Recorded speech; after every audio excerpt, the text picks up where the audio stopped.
Hello all and welcome back to the special collaborative series between Purica and Truehope. If you joined us for part 1, you heard the foundational stories, how Purica and Truehope came to be, the convictions that drove them forward, and the challenges they face standing up for natural health choice in Canada. In part 2, the conversation expands. Jason and David turn their focus toward the present and the future of the natural health industry, where it's headed, what's at stake, and why education, transparency, and courage matter now more than ever. They explore the responsibility of companies to do their customers, the growing demand for natural health solutions, and the role of leadership in shaping a more honest, empowered health landscape. This is not just a reflection on the past, it is a call forward, a discussion about protecting choice, advancing science, and ensuring Canadians continue to have access to natural health options without fear or censorship. Once again, nothing is off limits and everything is grounded in truth. So let's continue that conversation. Enjoy the show.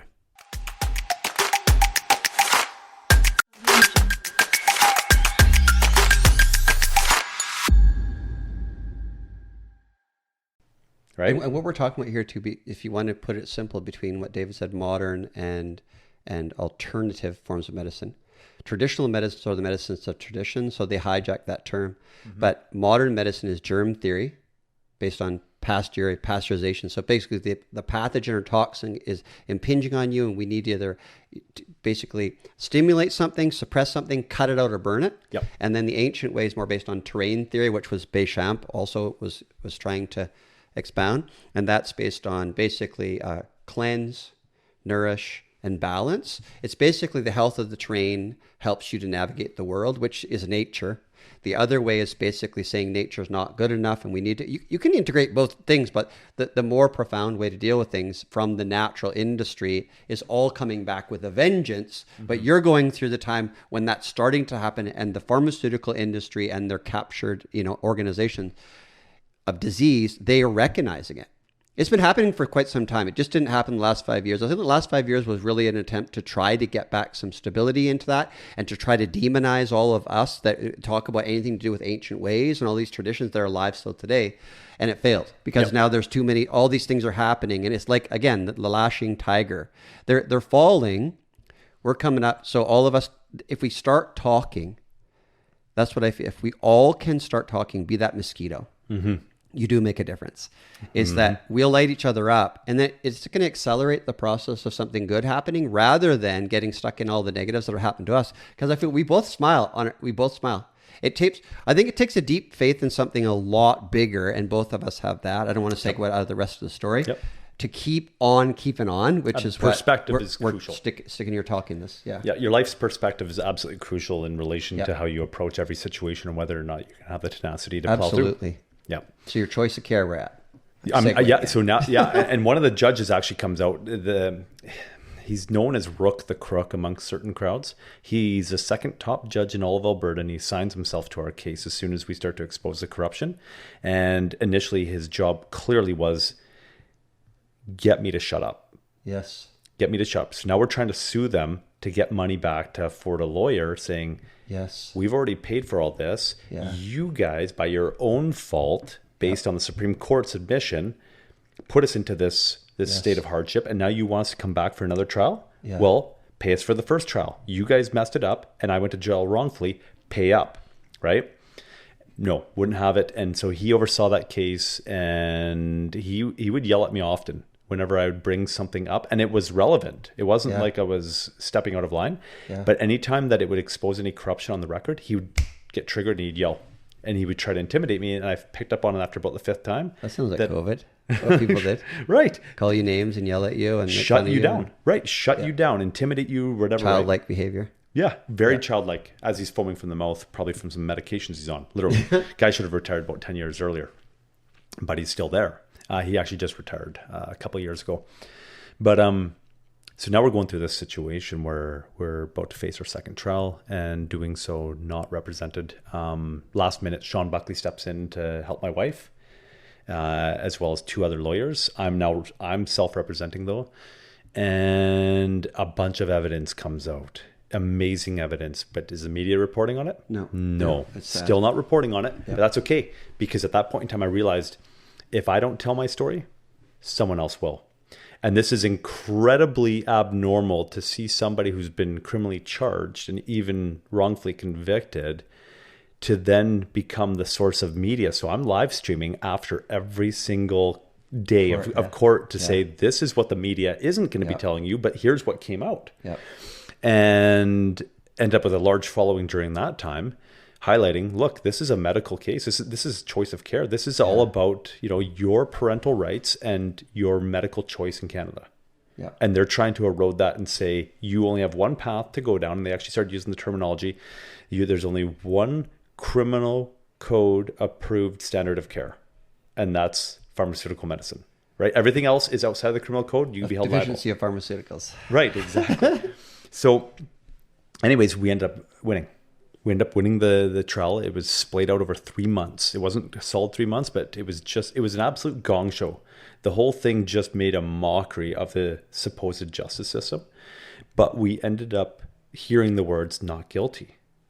And then that judge got crucified over it, literally. Well, not literally, but his career was done for a while. He had to go through, he didn't take on any other cases.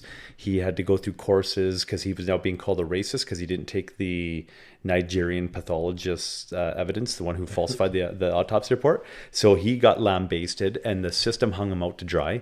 We would end up in the Alberta Appeals Court again, and the top justice of all of Alberta, Catherine Fraser, would appoint herself to the case, and they would write up a scathing report on us that would take them once again the better part of a year.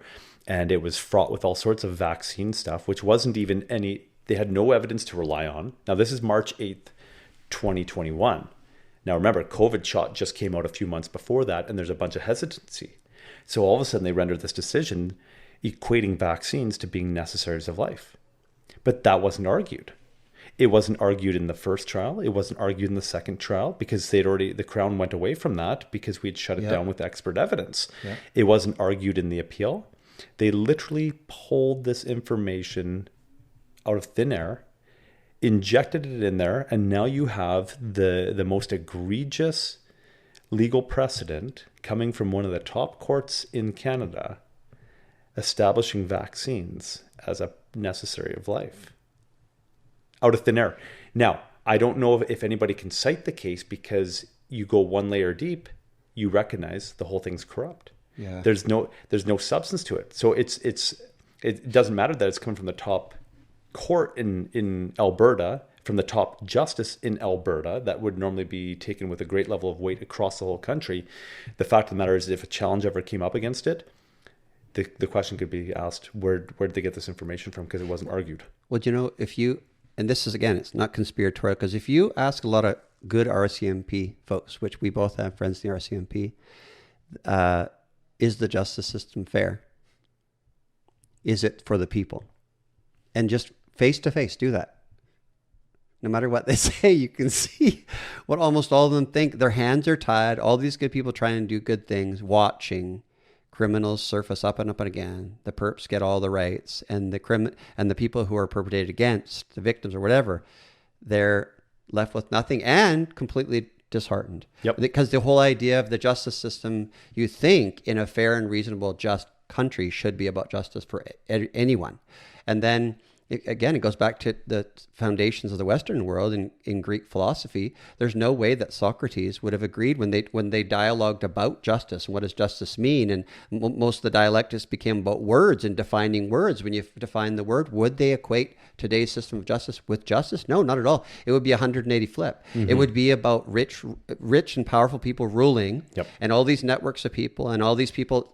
Again, bringing up the Epstein files, that's showing you that the corruption is being propagated because people have stuff on people. And they're not willing. They'd rather watch a whole country burn than get caught for some of the things they've done. Absolutely. And this is the idea of this hyper-individualistic society versus the other extreme, a hive mentality, which could be on the communist kind of side, is they're all BS. They're all just trying to manipulate you in different kinds of ways according to the sway of the public opinion and how they're moving you. And in this case, to watch this and to go through it like you and I have, the justice system, yeah, you can win, but you have to play it really, really hard and figure out how you can possibly make something fall because the cards are stacked against you. Do we want to keep listening to that? No, we don't. I think we need to have a massive uprising of people saying, no, I'm not listening to that anymore. And the head of the snake has to be addressed. And the head of the snake is, layers deep, but it has to do with money and power and weird things. So I feel like we're just addressing at this level, you and I, we got caught up in it. Did it push us down? Because all the stuff that's happened to you when I watched it, most people would admit they would have quit.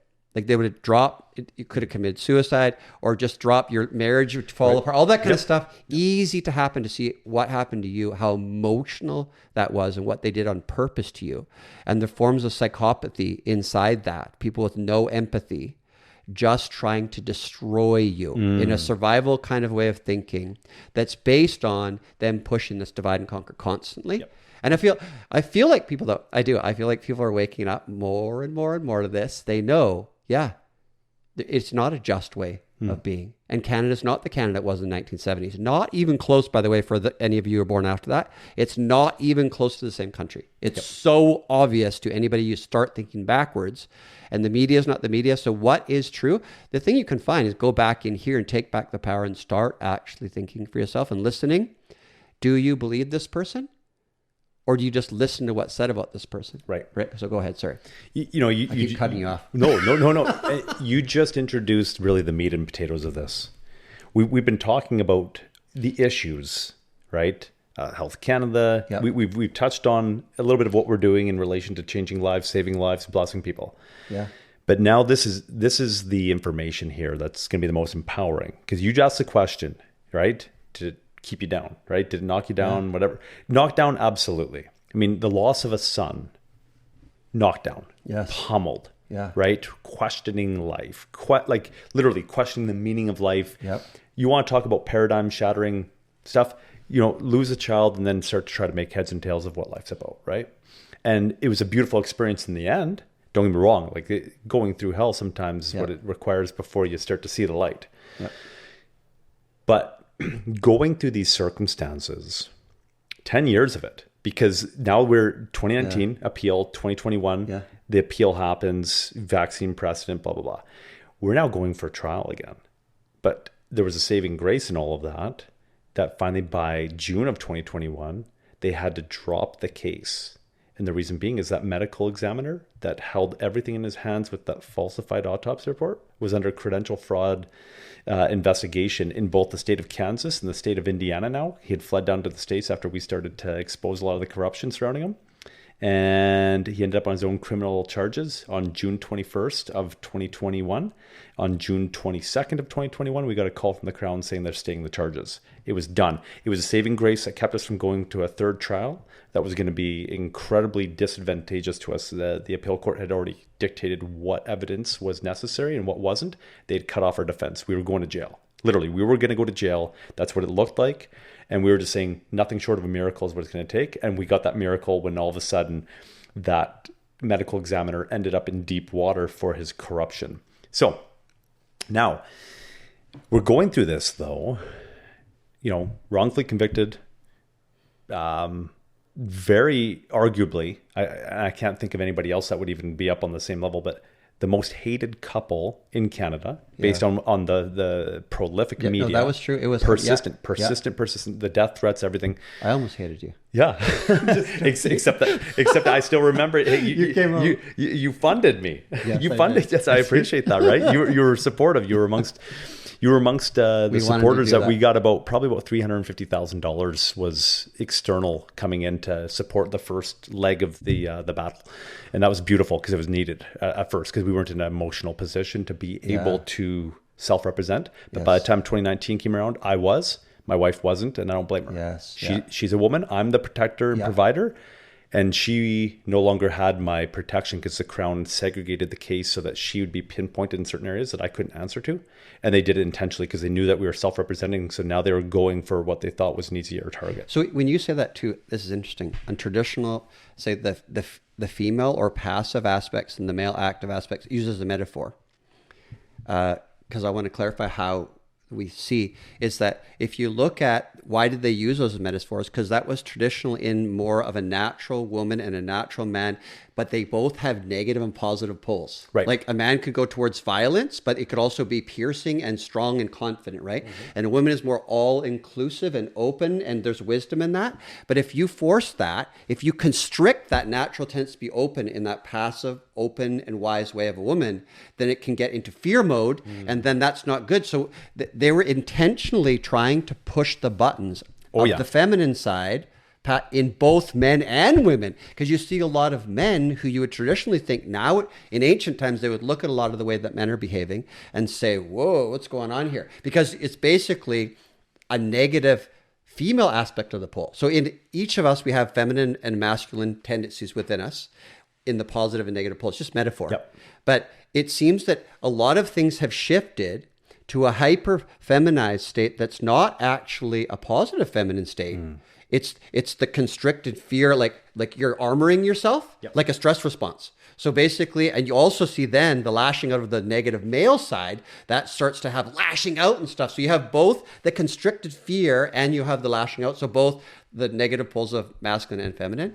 So what we're talking about is recognizing in both of our scenarios, because we both went through heavy stuff in the last while, is that our wives had to go through that with us, and that we appreciate that kind of sacred feminine aspect that's inclusive and open and wise, and to put members of your family under the kind of thing, because you and I both had that piercing, like, I'm going to go, let's just go, whatever. I don't know why I'm going to go. Is that you have to recognize that we were putting, through the situations that we were put in, that by standing, that it was also putting our loved ones under duress. Oh, yeah. But we had the support of them, but also they had to back off a bit. Otherwise, they would have been thrown into a state of frenzy and fear, and then it would armor in your body, and it takes a lot to get out, which I think probably with Colette and with Anna, they both have, I think, are intense, so that they're both probably letting go over time that occurred through all of this, because it's a natural thing. You and I are probably more like wolves, like basically you want to get in the fray if you think it's the right thing to do for other people, and that other people are going to benefit. Also, if you're put under attack, obviously you're defending yourself. But at the same time, it becomes over time, including with your case and ours, that you feel, I just need to stand up. Yep. Like, what is my life for? What's the purpose of my life? If we've come to these stages in our lives, both of us, there's similarities. You're obviously younger than me, but we both have similarities. Is that, what's the point of this all then? Is it just so that you can individually survive and everything? Or is it actually to be as purposeful as you can in a helpful way? And I feel like that's what gave us, why I said this all, is that's what I feel for me, gave me the ability to keep standing. Yep. Because I felt like it was another thing that was coming through me that really wants to help. My whole life is, and then I start to recognize everything in my life I wanted to help, even when I was acting in selfish ways and everything. It's because I wanted to help, and then you get frustrated, and then over time you start to realize, well, I can do that and do that. You get less frustration and more of this openness, even the feminine side coming out of you, but also with that ferocious, their piercing kind of way of behaving. Sorry, there's this aspect. I keep saying sorry. Yeah, don't apologize. I'm loving this, and you're stimulating some thought processes that are along more philosophical lines. But when we take a look at when we're encountered with these circumstances, right, a threat. Yeah. There's generally two things that we will examine. The one comes first and foremost, and it's self-preservation. Yep. Right. Now, if you get stuck there, it's myopic. You're not looking at the big picture. You're not looking down the road as to right. And it's completely self-serving. Yep. Right. And it's dangerous. It can be very dangerous. Yep. And it can be natural when you're in that mode of behavior through your time, that even to keep going. The unnatural part of it is to keep going with that kind of thing. Is to, once you're out of the danger. Yep. The fight or flight. Reflect in a more holistic way. Yes. Yeah. Sorry. Yeah. Looking at the big picture, right? Yep. Now, me aside, my preservation, how is this decision going to impact everyone around me? And we were actually faced with that in 2016, right after they had dropped the vaccine portion. Before we got into trial proper, they'd seen the evidence. They actually came out with a plea bargain. Now, Colette and I had testified for the first time in a delay hearing. They were supposed to throw the trial out because it went well beyond the bounds of delay with, from 2012 to 2016. They were supposed to throw it out. but they made an exception for our case. But they had us testify, or Sean had us testify. So they now got to see how we were going to present. And they didn't like what they saw because they saw that we weren't a bunch of nutcases. So they actually, the day following our testifying during this hearing, about 2 weeks before the trial, they came up with a plea bargain. And they said, if David pleads guilty, we'll give him 18 months probation. And Colette will get off scot-free, and we'll even pay for some trauma counseling because they saw that she was in tears as she was recollecting these events leading up to where we were in 2016 now. It looked like a pretty sweet deal, right? And especially when I'm looking at it from a self-preservation point, I'm like, well, I could roll the dice, and I think we're going to win because we shouldn't be here. Yeah. But it's going to cost me easily $100,000 over the next month. Easy. That's definitely something they consider. Right. And so I'm looking at that and I'm like, this is a pretty safe bet. And Colette gets off scot-free. I've just preserved us. But then when I started considering the whole of it and that this was going to create a precedent, it's going to be a snare for the next parent down the road, I said, I can't do it. Yep. I can't do it. I can't in good conscience. I will smile for a moment or two, but it will sit on my conscience for the rest of my life that I took the easy way out and I gave them a portion of what they wanted, and that I didn't go down fighting like I should have, not just for me and my wife, but for the very fundamental principles of liberty here in Canada. And so here's the thing, when you think in an individual survivalistic kind of the tendencies we are trained to have is that people could then see and look at it and say, hey, you should have just taken the deal that's best for your family right now. It's not, though, because if we keep thinking that way, that is just survival mode and not wanting to deal with what we need to deal with when we're tested, because we're supposed to be thinking about our children and their children's children and future generations. Yes.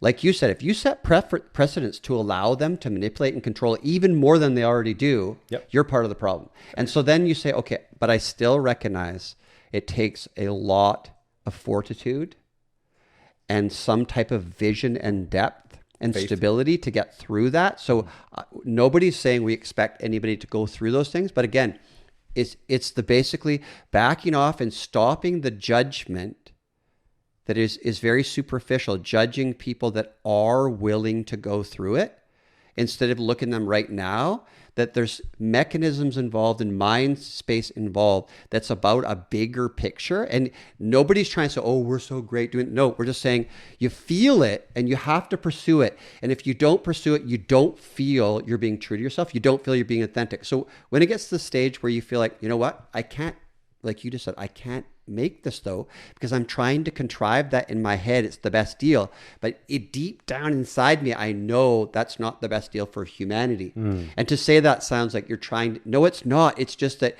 if you go against that, you can cause yourself a lot of trauma. When you're ready to do battle, stand up. And with the appearance of being against the flow, because you're not in the herd type of thinking, but you're actually in the flow of your heart, that you feel it for yourself. It's a truth that you know and you feel. Anybody that's done deep meditation, been in the zone, yoga, in religion, anything, these things, they prepare you little glimpses of that. When you feel like you're in the zone, you know that you're doing something that's meaningful because it's coming from your heart. And nothing in your head can tell you differently to try to make you stop doing that. And it can make some people afraid and stressed out and things like that. And that's fair. But at the same time, we can't let that stop us from doing what's really true. No, we can't. No. And, I guess, in line with that, the meat and potatoes, the empowering information that people can take away from this, I've as I'm very self-analytical. Probably harder on myself than I should be. I think that's a great thing. Yeah. But hey, if I'm in the business of growth, then I better be looking at myself. And as part of that, there's been a bit of a formula that I've seen that when I deviate from it in the heat of the battle, I suffer bad. And when I don't, I'm able to stand boldly. Because during this time as well, I was tasked with taking on the division of Truehope, which is a new division, the Truehope Canada division, getting into retail stores, because up until that point, for the previous 15 years, we had been direct to consumer. And so I'm taking on this new division, and at one point in time, I'm coming to a one-man show. And I'm answering the phone calls, I'm taking the orders, I'm traveling around, doing the trainings, and then starting again public presentations. So now I'm having to start to hire reps. But it was from the very, ground up that I was building. You just went through all that. As I'm ground up. I'm going through it. I took over this division 7 months after the passing of Ezekiel, and then I get charged, and I get charged literally. I think it was 2 weeks before my first ever public presentation at a show where I'm presenting along. People like yourself, you weren't at that show. It was in Steinbach, Manitoba. But like amongst the crew, like Lorna Vanderhagen, right? Like the all the people that we would present alongside at these shows. It got so bad that shows, because this is how we met each other, listening to each other sometimes too, when it's an open type forum, is that it was so bad at certain points that people in our own industry would not have you because they were so scared of the repercussions of being associated with you. And to me, I recognize that now because of what we went through, which we haven't even talked about with the SWAT, and thinking we have to stand beside each other. We have to show each other when we're under fire and we're doing something that's true and we're supporting the ancient way coming back.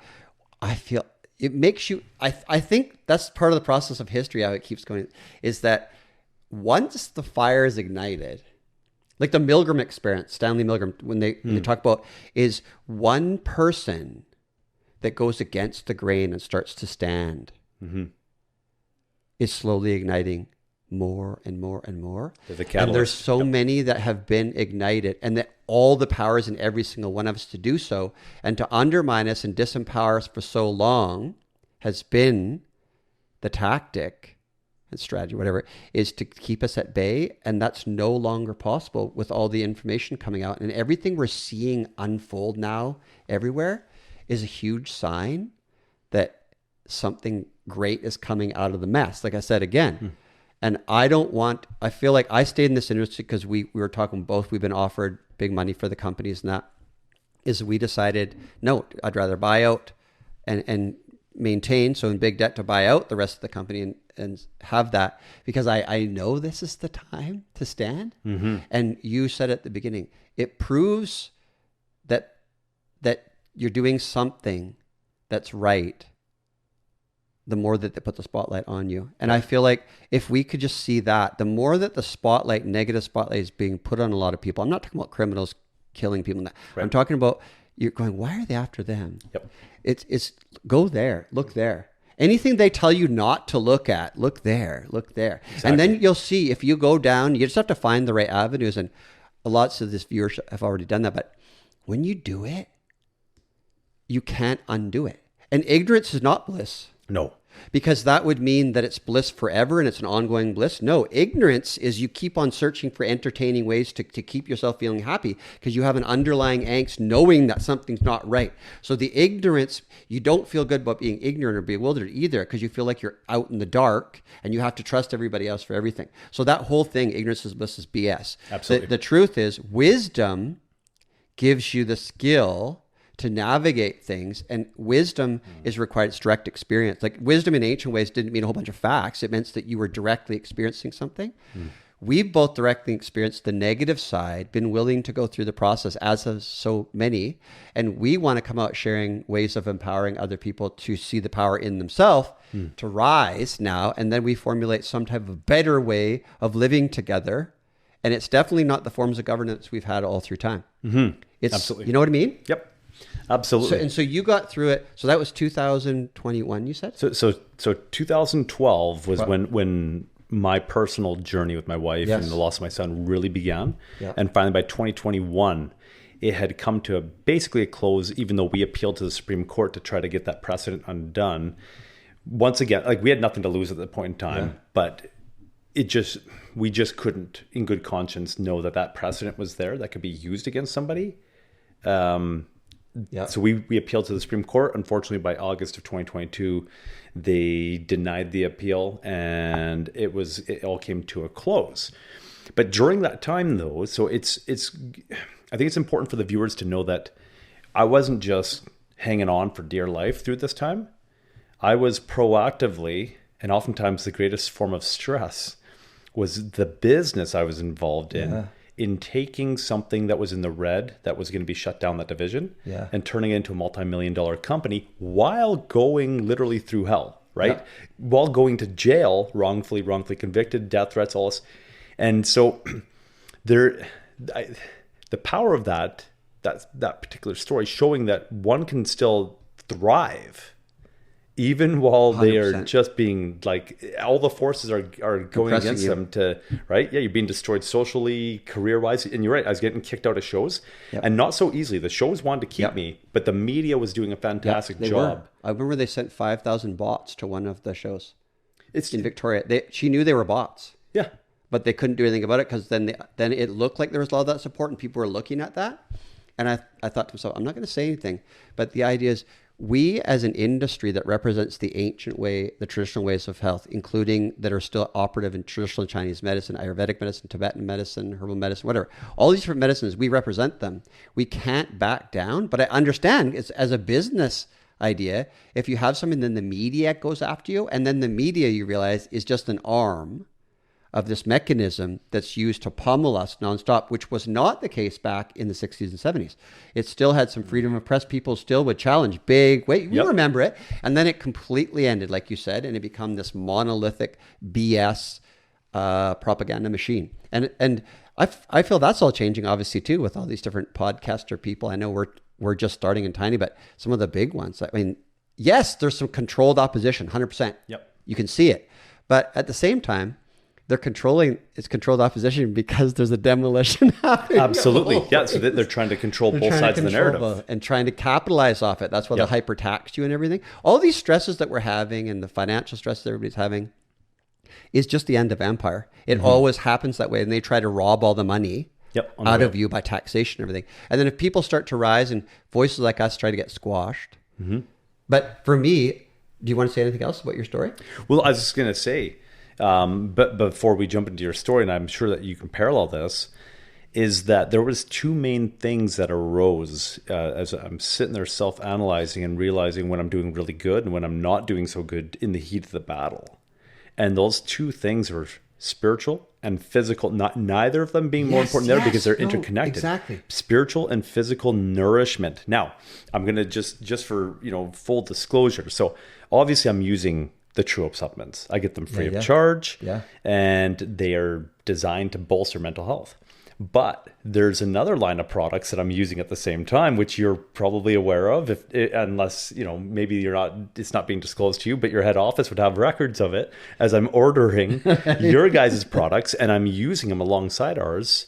Like especially the adrenal support. Yeah. Needed it. So right? that's medicinal mushrooms plus ashwagandha, leaf and root. Yeah, it's chaga, cordyceps, and ashwagandha. Right? And I've been on that now for 10 years, actually. I know you've changed the name a couple times. So I don't know if Vitality and adrenal support. I don't know which one's which, right?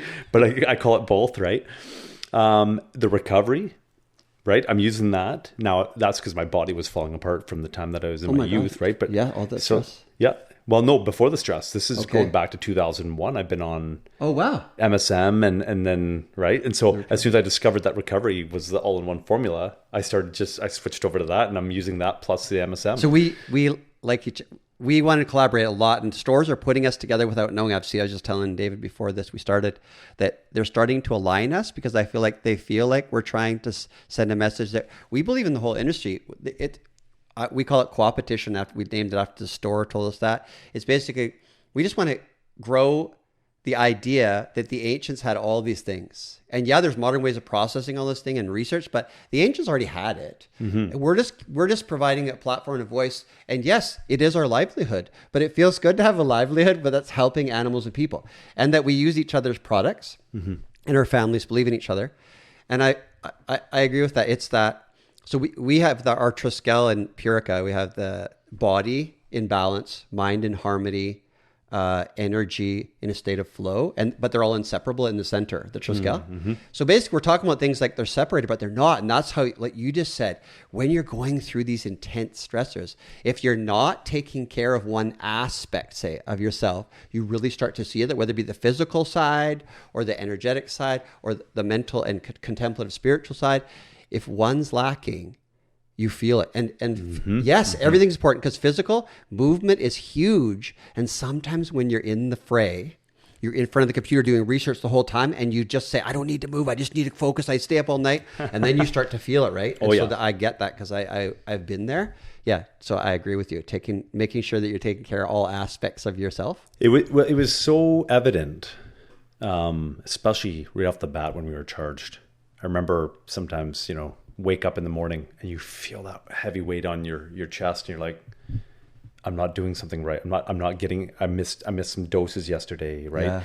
All of a sudden the contrast is so stark. Yes. And my wife saw the same thing. So once we figured that out, which was early on, fortunately, we were able to stick to it and make sure that we were nourishing ourselves spiritually, tapping in all the time, and making sure that we were constantly nourished physically, the vitamins, the minerals, the adaptogens, all this type of stuff, right?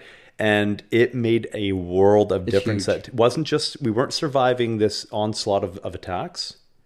We were thriving and literally, took something in the red that wasn't doing good and turned into a multi-million-dollar business during that time. And it just highlights the power of nourishment, right? Which obviously comes from multiple areas. And I'm sure that you could attest to that because you've got quite a phenomenal story that just happened over the last couple of years here. So 2022. I think 2022, my mom's birthday. So basically, to preface this, we had a huge situation with the RCMP, a SWAT that I'll talk about in a sec, which was, according to RCMP and people who knew at the time, the largest expenditure of SWAT in Canadian history. So it was big. And what had happened was back in March of 2020, we were away for my 50th birthday, and then the whole thing with the COVID thing happened. And I heard some stuff. I was still in Mexico. I heard some stuff. And because my background's in science and medicine, I was hearing stuff that they were saying which didn't make any sense. And everybody was getting really worried because we're going back, and they're going to start this 2-week, quarantine thing, which wouldn't matter when you're gone away and then you get 2 weeks at home, and we like our home, but you're not allowed to go to grocery shop and all that stuff. I said, Anna's thinking, should we be worried? And I said, you know what? No, because they're doing something, because they're conflating. So I started talking. I've never been on social media or anything. And I got back and I started seeing all this venomous attacks on different people and stuff. And the censorship mechanism hasn't yet been engaged like it did for anybody that knew when you're talking out how much you were censored. But I felt like I got to get on social media to share what I know of when I was in clinic in Western medicine style, what we did and what were the parameters and what is the WHO even parameters and protocols for a supposed pandemic, all the stuff going on. Plus I started talking about things like that they were conflated. They used a guy named in Britain, Neil, Ferguson, who's noted for exaggerating in a huge way. I'm not thinking they used him. He's already been implicated before. Why are they using him to spout off this entire thing? Yep. Then they were conflating CFR case fatality rate versus infection fatality rate. What that means is, for anybody, is case fatality. Say you monitored that a whole bunch of these people had a certain sickness, right? Cases. Versus how many of them are in the hospital with an infection. Right. Well, the number of deaths that would occur from, say, whatever X condition that is, of overall cases across the country versus the ones that are actually the infection fatality rate, it's going to be a world of difference in deaths. The ones that are in the hospital with infection fatality rate, that's going to be obviously a big one. So that's a lot bigger number, scarier number. Well, they were conflating they were confusing the IFR for just the overall caseload. It doesn't even mean you're really sick or anything.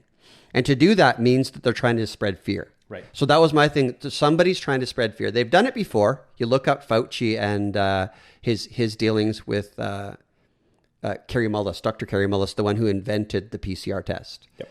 He wanted to take Fauci and those guys to task all the time. They wouldn't debate with them because he said you should never use it in diagnostics. So anyways, I was talking about all that, and I have a lot of stuff in my mind because I've studied it a lot, and it seems to stay. So I'm thinking, okay, I talked about that, and then about the PCR test, that they were utilizing it, number one, and it's supposed to be run at a maximum of 25 cycles, and it's supposed to be something that you use on top of other diagnostics as if you've already had a positive, that you just to try to verify a little bit more, not to use as a diagnostic. If you run it over 25 cycles that we talked about earlier, the concentration load, like Dr. Kerry Mullis says, you can still look it up on videos. He just said, you'll find anything. You'll find anything and everything because you're basically computer modeling a potential. Plus, it doesn't indicate, even if that was even efficient anyway, it doesn't indicate whether you've beat that infection or it's infected right now. You know what I mean? Yep. So there's a positive versus negative. So the whole thing's bunk. And I thought, okay, this was making me nervous because then there was all this negative talk started. So then I just said, I'm going out there. I'm not going to stay silent because I know this is BS and there's something going on that's really bad because everybody's saying the same thing across the board. And I already knew about the media from our dealings, that they lie constantly, right? I saw all this lying. And if you don't have a background in it, then you might see it. Or even if you are a doctor and you're following your regulatory board, they just follow along what they're told. Otherwise, they can lose their license or get fined. That's exactly why so many doctors went out. Lots of doctors, by the way, and nurses and lab techs and everything took early retirement during this thing because they would not get mandated. They said, might as well retire. That's why there's a shortage in healthcare workers, by the way. Yep. It's because so many of them quit before they were going to quit. I personally know a number of people that did that. Yep. So that's a big issue now, and you see it today. So then I was doing this, and I was getting hit and hammered by all of what I call, derogative speech, but at the time I referred to my mind as sheeple. People who just follow along and send. People hated that term, so I didn't use it. But I thought, okay, I know it. So I wasn't getting all riled up, but they were calling me lots of names. And there was people in our community, we live on a small island, that said, they told other people who said when the vaccination started that they were vaccinated. They pretended they were vaccinated. And so I got tons of names on this island. It's probably going to scare people right now.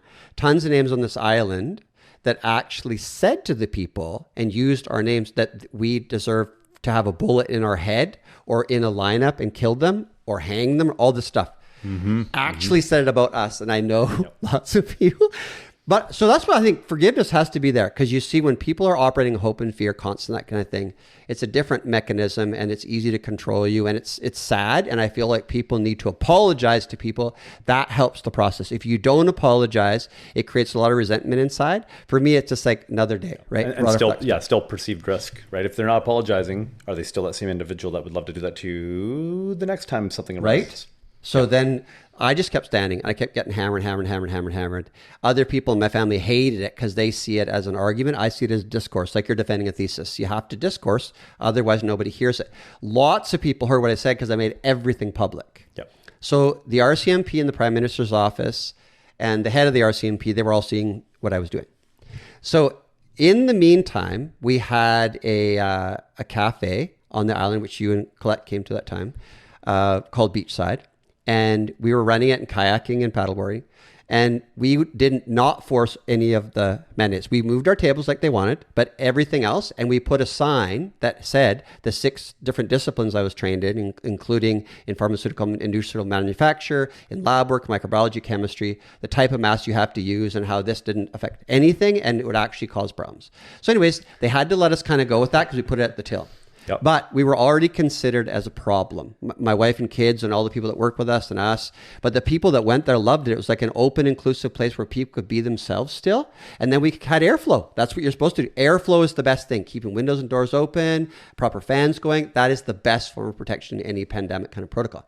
So it came to the point where we had a guy living on our property that was ex-military, that his daughter, who was estranged from him, she went to school with our kids. And so we wanted to help this guy out. He's homeless and he can do construction work and everything. So we bought him a trailer and we bought him an electric motorcycle so he could go find work, right? And to try to give him a little bit of a start. And it was something, you have people on your property. Anyways, he was extremely moody because he relied on smoking pot constantly all day long. Pot and cigarettes, he wouldn't eat. He'd forego eating to do this kind of thing. So he's obviously an addict. And then it really moody. So we basically didn't even walk on our own property it came up to 11 months. Do we want to touch on this just for a moment here? Because this has been something that we've observed in Truehope for quite some time. But it's becoming more prevalent now that they've legalized marijuana. Now, I'm neither for or against marijuana. Yeah. I'm for education on it, Yes. understanding, Yes. because I've used it the odd time for pain management, like when I shattered my arm in a vehicle accident and it was broken in 3 spots, but completely severed. And anyways, so I used it for a couple nights to help me sleep. And then I stopped because I realized what it was also doing to, basically the prefrontal cortex of my brain, and that logic and reasoning was going out the window. But that there is an element to it as well, especially in certain people where psychosis is a reality from the overuse of it. And we've actually discovered that when somebody gets on our supplements with the vitamins and minerals, and now they're producing more dopamine naturally, and then they go and smoke up, the propensity for them to develop psychosis is enhanced significantly.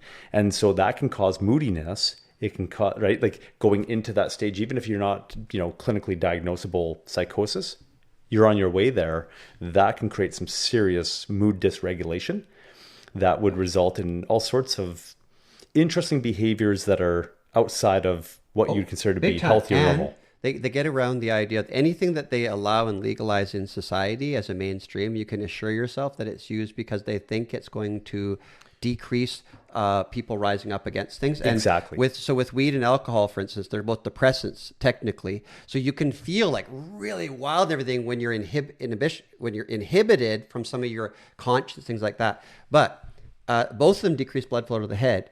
So both of them decrease new input and formation or a struggle towards it. Some people they have a mindset that's really vibrant and they can take lack of blood flow and that opens your mind at the time, so they say, and they can still go. But most people, it's actually causing decreased blood flow, lack of an inability to retain new information. So people can box themselves in pretty hard, become really opinionated, fight oriented, or just back off and say, I don't want to deal with it. I just want to go with the flow. That's what I say. Going with the flow is dangerous in society because we're taught how to flow, and these drugs have become more and more prevalent just to try to cope with life. So I get that. I get people are trying to cope. There's way better ways. Finding your purpose is the best way by far. And what does that mean? Sometimes just being yourself. Stop trying to follow everybody else. Be yourself. You start to feel, I do have a purpose. Like the purpose is just being. Sometimes your purpose is just to smile and say hi, because we need that. Holy smokes, we need that in society. People to give each other hugs, to look at each other in the eyes, just to be downtown with a smile, even when you feel crappy, or to be honest. You know what? When somebody says, how are you? I'll just be honest with you. I'm feeling crappy today, but at least I got to see you and say hi. That kind of idea. So he was struggling with it though. Like he had tons of cigarettes. He had 6 full big joints every day. I know, because we were giving him money because he wasn't working and we're trying to get him pumped up, right? Yep. And then I just realized, no, he figures like he's got his cash cow kind of thing. And it's horrible. And he started doing stuff that was really crazy. And then you can't talk them out of it because it's, all this egotistical kind of behavior. And he has a tendency towards violence. For some reason, he won't be violent towards me. He has a certain lot of specs. So I'm trying to work with them. Mm-hmm. He was doing a whole bunch of crazy stuff. The last stage was, he had him on the property. It's becoming really harsh. He won't work. We're funding everything for him. He's doing really odd stuff and fighting with us all the time. So I kept telling him, you're not our child or anything. You're older than me. And we can't, if you're going to participate in the family, you have to be part of the family and help and everything. We can't just fund you. Right. And he got bad at that and called me that I don't recognize. I'm an egotistical millionaire, all this kind of bullshit and everything. I thought, okay, you can say that, whatever. But what I'm saying is that if you want to live here and we've given you all this stuff, you have to be a member of the family, like contribute and everything, and stop complaining and so that we can't even walk on our own property because you're so moody and angry. Exactly. So then it came to the point where he was stoned one day. 2 things happened, and then it'll lead to what happened is he wrecked the battery in the electric motorcycle, really expensive battery. So I had to find someone with a truck and go from the island, take the ferries, go over with the bike. And he was really happy that I was doing to fix this thing. Yeah. Probably going to cost us another couple grand or whatever. And I don't like it, but whatever. I'm thinking, okay, I know he did it. He did it because he's not thinking, but he's feeling stoned. It's a good, nice day. And I said, why do you not go by your real name for 30 years on Salt Spring and have no bank accounts, no ID, nothing, right? Mm-hmm. And he said, oh yeah, because of tax. I had taxes back in Ontario, moved over to Salt Spring and whatever. I said, well, I don't really believe that because the Gulf Islanders would think that was cool that you evaded. And then he was stoned. He was feeling connected, I guess. And he said, well, I kind of got charged, and then I got convicted of raping my mom. And so I'm trying to be really not judgmental all the time with them. Like he feels like I'm so like a priest or whatever. But that one, I guess my facial expression must have gone really like, whoa. And then I tried to backtrack. So, these things happen in the past 30 years, or, things in your life and whatever. I didn't know if he was bad drugs or whatever, stuff like that. And then he saw that. So then he tried to backtrack and say, well, no, it wasn't that. It was that we were having an affair for 9 years. And then she was just mad that I didn't want it anymore. And anyway, so that didn't work. He made it worse. Then and in this moment, I'd like to segue for a sec. If someone, this is what I learned when you said you learned stuff. If someone is about to tell you something that you can tell is major, right? Be careful. Because if they tell you and then they realized, what was I doing? Because they were in a moment feeling good or whatever, they will hate you afterwards and do everything they possibly can to take you down. They've turned you into a threat. Immediately, I saw that. Yeah. He resented what he did, and now he knows I know, and it's just like, whoa, and he feels like he's now under all this stuff. So these power plays started happening on our property, which I knew had to do with that. Oh, dang. And so then it came to the point where he was stoned another time. I was with a friend, and he was outside our house. He just showed up, and he was complaining, mad, and everything. Then he said that, your family is easy pickings. And I thought, what? We live in a big acreage. We didn't have shredders or anything at the time. And he said, oh yeah, I've been patrolling around your house at night, and the women in your family be easy pickings. And he had a crossbow. But he's looking at them naked when they're changing through the window, because we're in a big project, there's no neighbors. Right, there's nothing around so here. He was watching them he's basically telling me as a power play that I've been looking at all including your wife, naked, and that I have a crossbow as well. Like as a psychopathic kind of thing. Right. And so then I said, then that ended. I hadn't even talked with my wife and then about what he said about his past, because I was trying to be open and not judge for way back then. Right. But at the same time, I'm getting cautious, but I didn't want my wife and everybody to know, because I thought, ooh, this is going to create a horrible scenario. Yep. So I said, you got to go. You got to go. If you already had 3 times warning, you got to go. Yep. And he's not paying anything ever. So I said, you got to go. And then he said, I'm going to make you pay. I'm going to make you suffer. And I'm going to make you see the inside of the system that you so love, which I don't know why he said that part, because I've never loved the system. I've like you, we see it. Right. But luckily he said that to the taxi driver that he got to take him away. Yep. And so I thought it was just going to be some tenancy thing that he had pulled, because apparently he had done it with his family his whole life. Like they pay a month's rent and then they accuse the landlord of something and they get 11 months free, whatever. Yep. So I thought that was going to happen. And then whatever, you got to deal with it. And so no, nothing was happening. Nothing's happening. I saw him hanging around beachside or other business in Ganges in the village. And then I thought, what's he going to do? And then I get a call from the RCMP, and I can speed this one up, but get a call from the RCMP that could we come to our house and go down to beachside it's on the water downtown, because some people are messing around with their kayaks and paddleboards. I said, okay, yeah, I heard something was happening before. I'll come down. So that wasn't it. They were coercing me out of the house down there. And that when I got there, there's all these police there, not from here. I don't know what's going on. I thought, whoa, something must be big happening there, right? So then I get out of the car, and it drops me off. And then I get out to talk to the one officer that I recognize. And I said, hey, what's going on? And he said, Jason Watkin, you're under arrest. And I said to him, yeah, right. We were joking. I was joking. He said, no, Jason, no. He looked at me serious. And then all these other police officers started moving around me with cuffs, and they got armor and everything. I don't recognize them. And he said, Jason Watkin, you're under arrest. And I said, what? And then they handcuffed me, pushed me forward and handcuffed me in front. It was a really busy day downtown. Anybody that knows Salt Spring, on a market day, tons of people in the sun into August.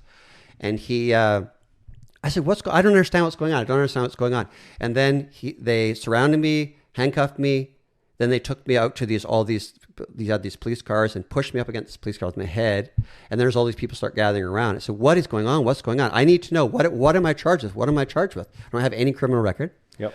What am I charged with? And he said, we'll talk about that when we get to the office. I said, to the station. I said, I need to know what am I charged with? And he wouldn't tell me. The whole time, I guess I wasn't even thinking, because everybody kept saying I really calm, but he just kept saying, I don't understand. They were kicking my legs out from under me, pushing my head into the thing, trying to discombobulate me. I thought, you know what? My mind's probably making it seem like it's going on forever. It's probably just like a minute or two. Yep. But no, they kept me there for like 25 minutes, half an hour, whatever. Wow, to try to humiliate me. And then I tried to get them to move me. I said, my whole family's here. I don't even know what's going on. And they moved me to a place that the traffic and everybody could see me better. So this was happening. And it's right there. So, and my son's right there. I don't even know what's going through his mind. He's 16 at the time. And so then I finally got out of them. I made them show me, and it says that I'm a terrorist, and that I'm an arms manufacturer and dealer, and that I manufacture explosive devices, bombs and everything, and I'm a dealer. I go, what? Oh my God, Ted. I said, one cop. I said, you know me. What's going on? I don't understand what's going on. And then, so then they take me away finally. But my wife doesn't know. Now they know that I have a terrorism charge. And people are going, what? This is Jason. Oh my God. He's not a terrorist. What? He's the opposite of a terrorist. And it's like, he's smiling all the time. Anyway, it's like, okay. So they take me away. My wife, Anna, and the kids don't know. And nobody knows where they take me. And apparently when people are checking it out, when you're accused of terrorism, you go to one of these 4 places outside Vancouver, non-disclosed locations, to be with other terrorists. And we all know that everybody gets out of jail. So the only ones that remain in jail are the really violent ones, right? Yep. So anyway, they don't know where I am. Then they took me to the police station, and all that time later, it's super hot. And then they shut the doors, and it's pitch black, zero light in the thing. And then they lock the doors inside this big garage compound that I've been in to basically put me in complete sensory deprivation, like sound, light, everything. Yeah. And I'm in there in the back, and they had me handcuffed with my head down in the back seat, so I couldn't move. And I'm just going inside my mind like you and saying, I know what they're trying to do. They're trying to break me. No way. They don't know what they're doing inside. And it kept me going, but they left me there for quite a while. Then they opened the door, went back in. I guess they had to empty the whole jail system. And so then they flipped this metal thing out of the wall, this tiny little bench thing. I don't know if you ever had to sit one of those. And I sat there, and someone had obviously thrown up or whatever before. So I'm sitting there with all these police I don't recognize because they're from off island somewhere else. They're not obviously police. And then I tell them, I said, so am I going to get out of here tonight? And they just wouldn't talk to me. And finally, they got a hold of my lawyers, our business lawyers, not criminal. And they got a hold of me and said, we don't have any criminal lawyers. We're going to have to try to find a really good criminal lawyer. So they found a really good criminal lawyer. He calls me. I go in this little room, start talking to him. I said, so I want to get out of here. Today I'm still in the hallway with all the concrete and everything. And he says, no, you're not going to get out here tonight. I said, well, when am I going to get out of here? Because I'm just thinking, I didn't do anything. So what the heck? He said, you've been accused of terrorism and arms and that. That's an extremely serious charge. And so what's realistically going to happen to you is you're going to be shipped to one of 4 non-disclosed locations outside Vancouver with other people and terrorist things like that. And I said, well, so you don't think I'm going to get out of there tonight? And he goes, no, you're not going to get out tonight. And he said, in my mind, I'm thinking, I'm going to work out really hard and read lots of books. So I need to get my book. So anyway, that's all I could think about. So I'm thinking, oh my God, I'm going to go with seriously violent people. I need to somehow be like, hey man. So then I thought, I said, all these things going through my head. Then I thought, he said, don't say anything to them. Yep. Because they're going to turn everything around and make you look like a criminal. And he obviously doesn't know me, as you know, you and I can talk. So I go out in the hall. Then they put me in the room for a couple hours, I think, on a concrete bench inside the jail cell. And then I laid there, and then I thought, I'm not laying here. So I just started to do a meditation. So I'm meditating and sitting there. Then the one liaison officer that they hire in the midst of all these other interrogating officers, which they had, and plus security out, there's a whole bunch of people in there from different parts of Canada. Anyway, because this is a major thing they're trying to get me for. So I just basically meditating. He comes up to me. It's really cool. He said, are you meditating? I said, yeah. He said, would you like anything to eat or drink? And I said, well, I'm kind of hard to serve because I'm a vegetarian and everything. No worries. I'll go to the grocery store. Sweet day. He got me like a yerba mate drink. I didn't drink it, and he got me some sushi or whatever, vegetarian. And it was cool. So I was being good, but I wasn't allowed to go to the bathroom without somebody watching me. And I knew that because it's like I'm supposedly on suicide watch or something like that because I'm going to kill myself, whatever, because they got me for terrorism and they're going to put me away forever. They said he also said in that call, the lawyer, that I probably wouldn't be able to talk or see my family for at least a few weeks, maybe months, maybe more.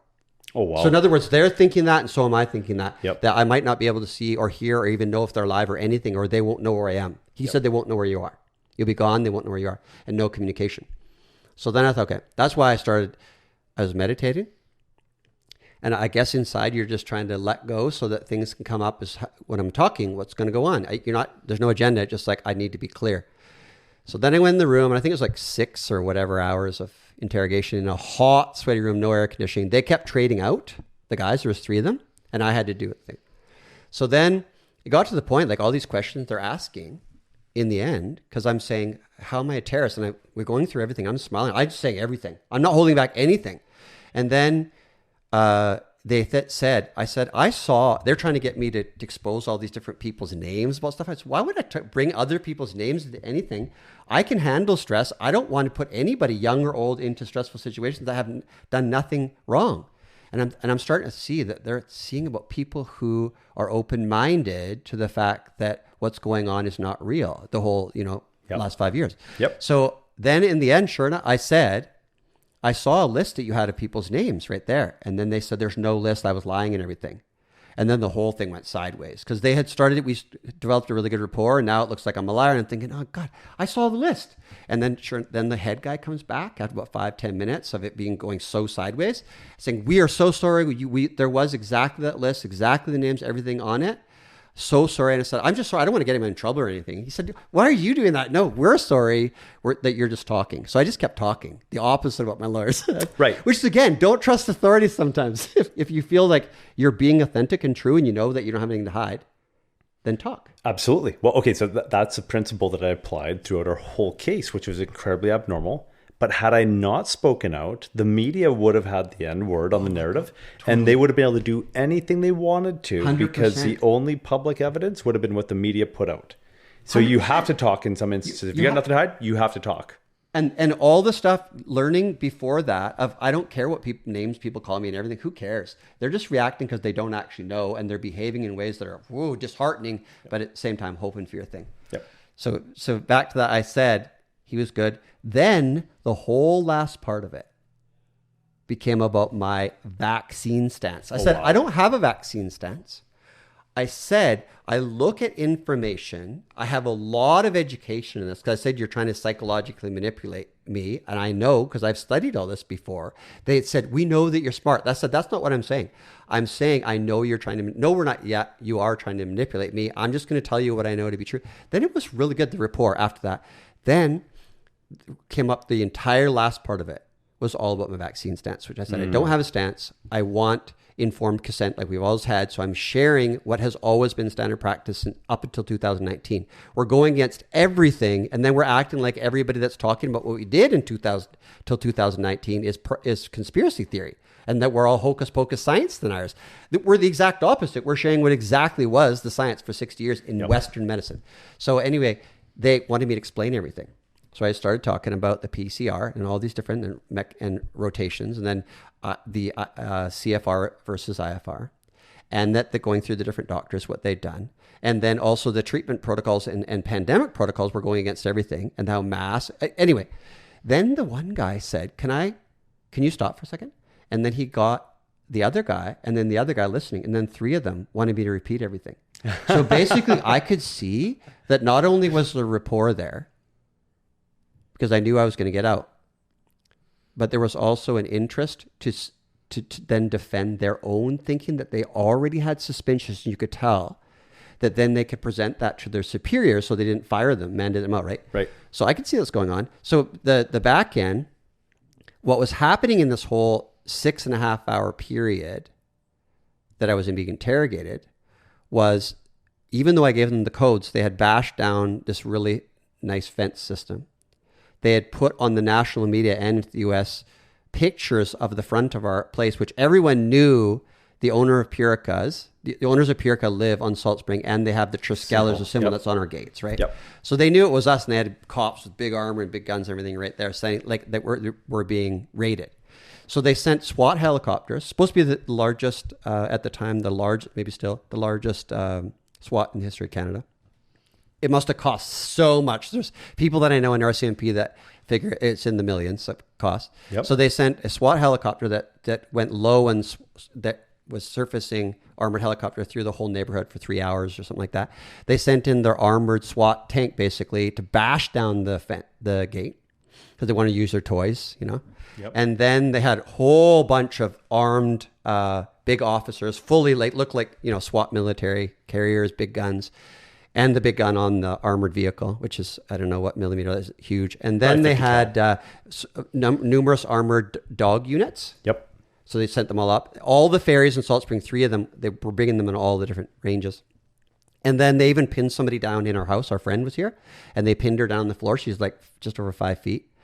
And wouldn't let her move with big guns and everything. She thought she was listening to, she's in the house and she normally has her music on, but she was just listening to the music outwardly and said, "Stop, put your hands up." And she thought that was in the song. So she went in the, and then she sees there's a tank moving right up to the window and all these guys are fleeing with dogs out of the thing. And then they come up with guns. So anyways, major stress for our friend. Like it's definitely PTSD. She's still, years later, when she hears a helicopter or anything, it's like intense stress. It was shaking all the houses. It was a huge, heavy helicopter. And all the neighbors are freaking out. All our kids are freaking out. They don't know where I am. They went through every aspect of our property because he said we had underground bunkers with militia and all this stuff. Made up all these crazy stories. That guy that was accused of, that got convicted of raping his mom. Yep. And then we find out that he has restraining orders and everything for threatening to burn down places and kill people, even on Salt Spring, even under his fake name. So hold on. He has ongoing criminal cases against him with restraining orders and all restraining that. Orders, yeah. And yet they are exploiting the testimony of a convicted felon. They're taking his testimony and they're now exploiting it to come at you, guns blazing. Really, like they're all hands on deck. Yep. Let's take down Jason. Yep. And I feel like it's interesting because it had to go all the way to the Prime Minister's office and Lucky's office, the RCMP. So, Mr. Trudeau, you're not a very cool guy, just so we know. Anyway, it was at a time when they wanted to silence certain voices on the internet. Because I was public, I always had people coming up. I told you that they said, "Thank you so much for what you're doing." Because I was just supplying information. I tried to bring humor to it once in a while too, to make like, look at this. Does this make any sense to you? Like what the plexiglass. Now I'm here. Now I'm here. Now I'm here. Now I'm here. Anyways, we joke, just a joke, to try to bring light to it, because the only way humor can disarm people, obviously. So they wanted me shut down, and so that's how they did it. And they used him, but there's no way that a judge would have signed off on that, right. Especially looking at his history, right? There's no way. And they did, meaning that they went after me. So we have, a suit against them, and they need to buck up and pay for things that you did to us. But at the same time, I'm not getting all riled and everything about it, but I'll talk about it a lot, like David. Yep. We'll talk about it and expose the kind of mechanisms. And also a lot of you I know, because I met a lot of you RCMP during the process. You didn't want to be there. And you didn't even want to start it because they were doing investigations before we were there. Like for instance, they laid on our property. They had to reveal it in paperwork when I was released that for 15 to 19 hours, they were on our property on a certain date before this, scoping out the property. We weren't there. There was 6 women, our daughters included, 18 to 22, I think at the time, that were having this Mamma Mia party. That's why they didn't hear anything. It was so loud. The music, our dog was inside. He would have known. Yep. And they saw lights going off, but they just thought it was deer. And the dog didn't hear anything because of the music. Anyways, they were laying, and I saw where they were laying in the spots. You can see it clearly. Mm. They were watching, and the girls were getting changed in the nude into costumes in between. And the window that they were looking at is right there. So you want me to stop talking, stop doing stuff like that to people, and start thinking about the people, not about who you're trying to protect and just doing your job, because that is really sick. So anyways, that happened. Mm. And so that's just going to rile me up, right? Because anytime when people do stuff to women like that is It's an absolute violation. Even our lawyer saying this is way over the line. They should have stopped right then because they didn't see anything. They just kept going, which indicates an agenda. So my thing is, I'm not angry at them, but I'm like you. If you don't keep talking and don't make somehow that they have to compensate or that there's a consequence for their actions, whatever, so that they don't do it again. Even if a whole bunch of them, this gets exposed, and a whole bunch of them use their conscience and their empathy instead of following orders for a hierarchy that is based on corruption and is protecting a corrupt governance and even all the other governance. If you knew the history of some of the different law enforcement agencies of the world, and who they're beholden to, like with the UN and different things like that, then you would recognize they're not for the people. But a lot of them would like to be for the people, and that's why they got into it. So I want to recognize that and say, all of you, please stand up. I met a lot of people, including during that whole thing, that couldn't believe what happened. So this, to me, we got out of it. They found nothing on the property whatsoever, and I did get out that night. So at 1 a.m., my family came, my wife, our three kids, and our dog came to pick me up at the door, and the police were not from there. So they pressed the button to let me out, but the button was actually for officer in distress. So then everybody engaged. So we chuckled at the same time. Like, I got along well with them because I knew that they were thinking that I am somehow a bad guy.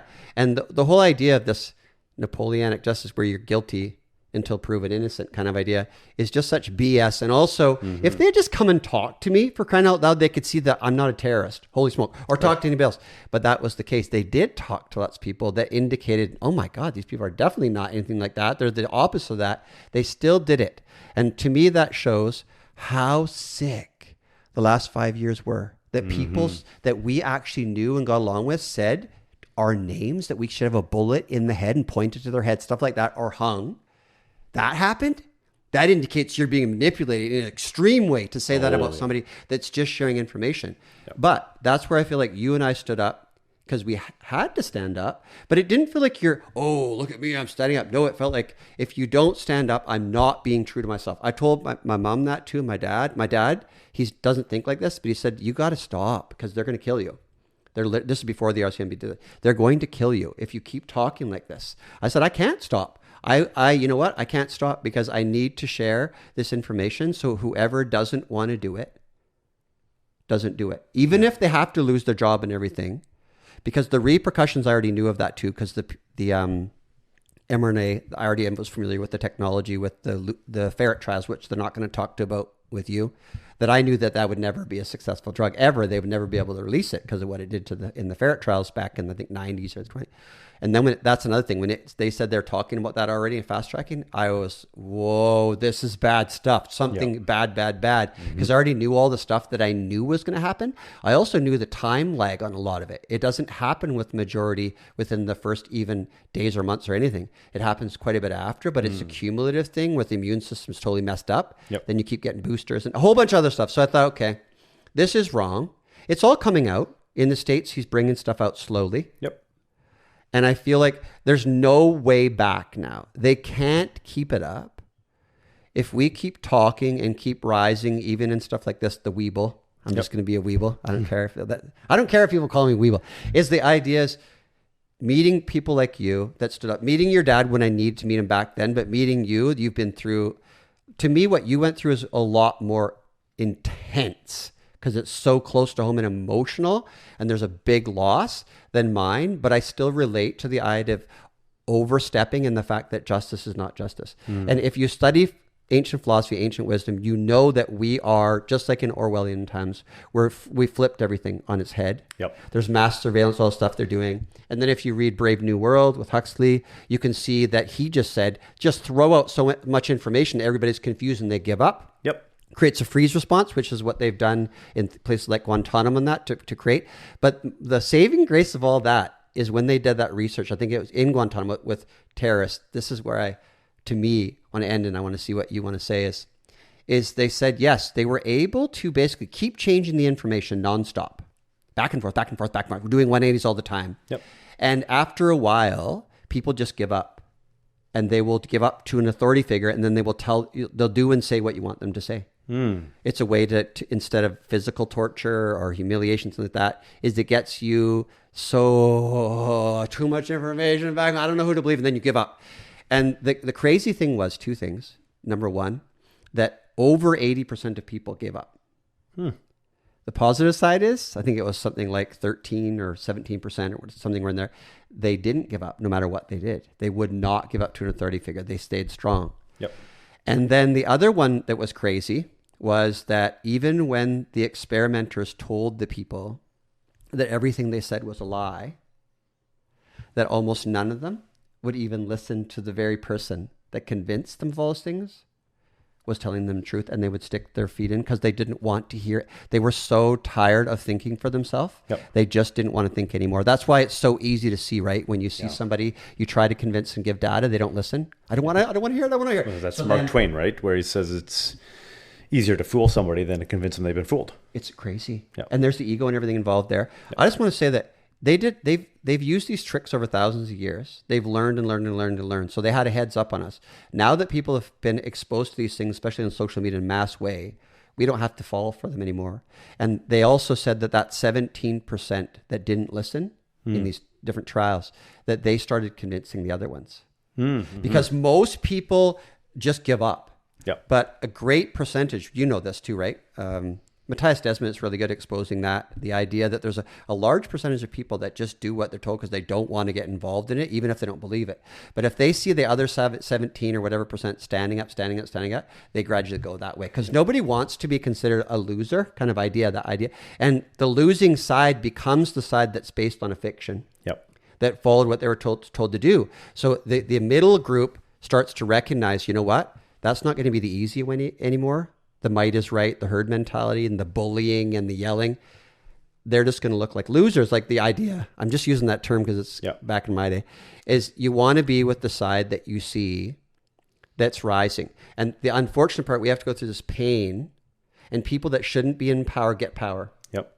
And it's happening in a great way right now. You divide them by all these letters that people are giving. People say that's about equality. It's not about equality. It's known as a tactic to divide. So all of these different things that they're pushing on us.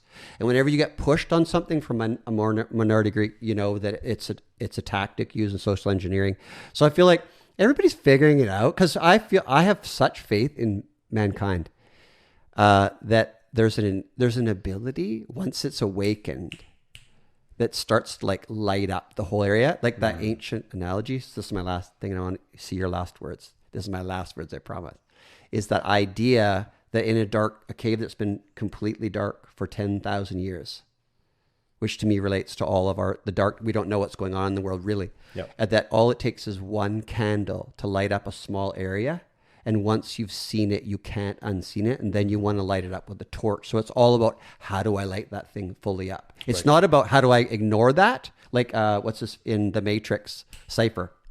He just wants to forget everything and go back in. Right. It's not about that. It's about, almost nobody can forget when they've seen something. And you and I have been exposed to the corruption levels, the lying. Plus, my whole thing always is the political system. Why would you listen to people that you wouldn't even want as friends? Exactly. Why do you do that? And with nefarious track records, right? Like, it's because we have an innate in our lazy mindset, and we are just like everything else. Electricity finds the most direct route. Yeah. Water finds the most direct route. Right? Everything in nature is looking for its easiest way back into the lowest area. Yep. Humans are no different, right? Yep. In our natural state, if we just go by default or go with the flow where we are complacent, we will naturally find the easiest way down, not recognizing that you got to come back up. Right?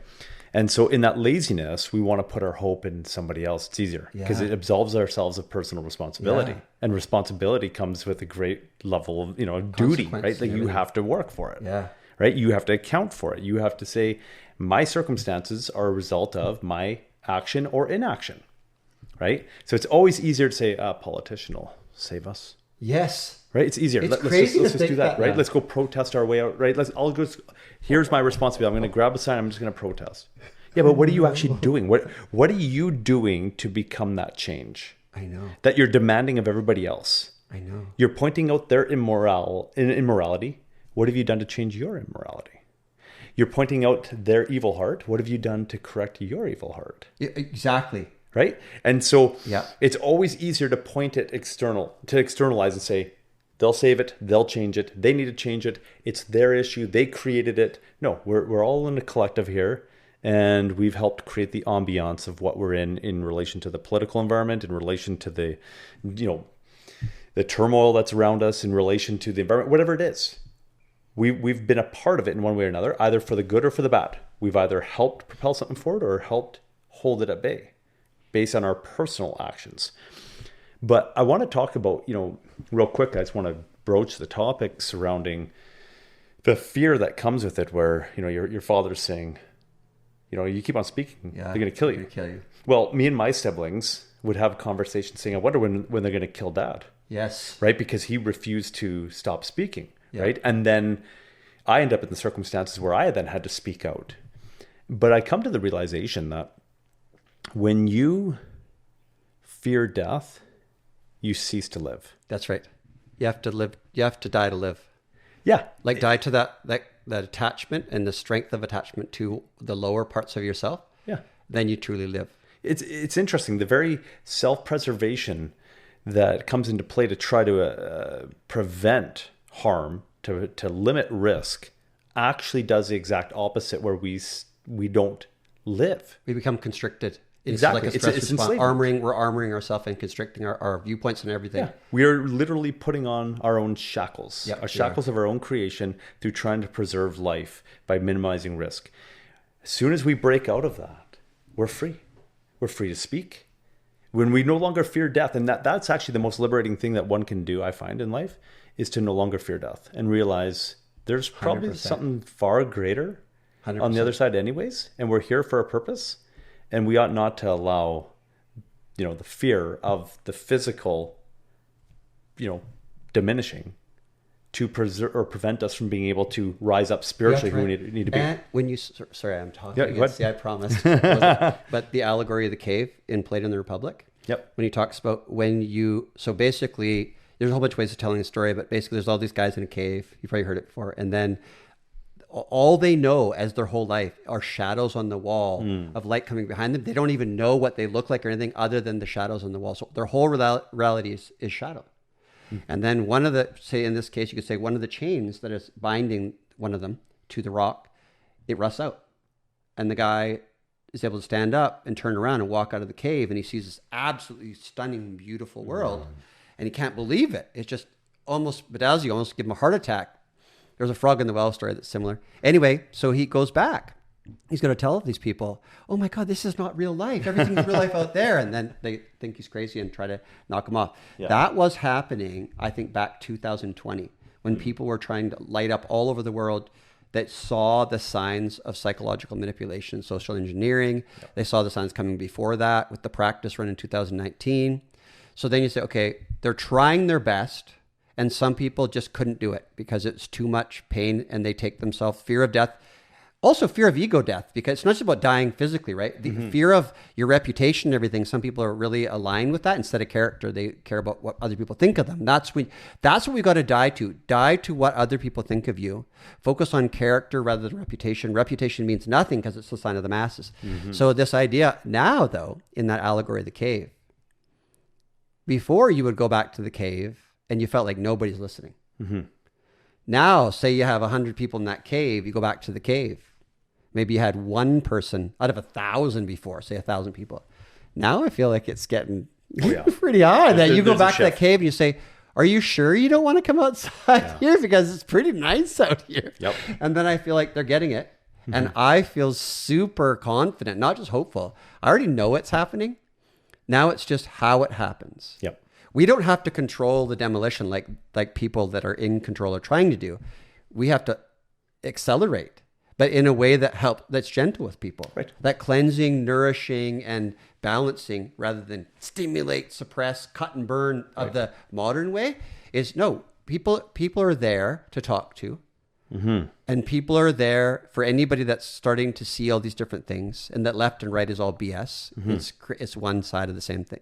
It's two sides of the same thing, is that there's a whole bunch of people that have different aptitudes that can talk to different people in a nice way. Nobody's all mad at everybody. Everybody just wants people to stop into this blaming and horrible, malicious kind of behavior and maligning people, to see, hey, stop.